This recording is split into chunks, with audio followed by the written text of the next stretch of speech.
বিয়ে করবা? বলো করবো। বিয়ে করবো। ভালো করে বলো, বিয়ে করবো।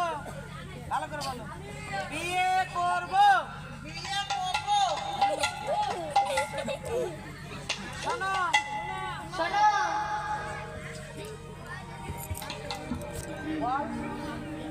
খুব ভালোবাসবে, খুব আদর যত্ন করবে।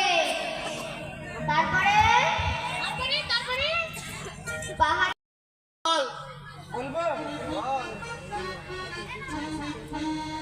মানে যাবি বললাম আর অমনি ছুটছিস, কিন্তু যাবি কোথায়, কি সমাচার জানতে হবে না?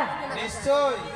আচ্ছা, আজকে রাধারানী সূর্য দেবতার পূজা করতে এসেছে সূর্য মণ্ডপে, সেখানে পূজা করতে যাবার কথা বলছি। যাবি? যাবো তো, কিন্তু এর আগের বার দক্ষিণা দেয়নি, একটু দক্ষিণাটা বেশি লাগবে।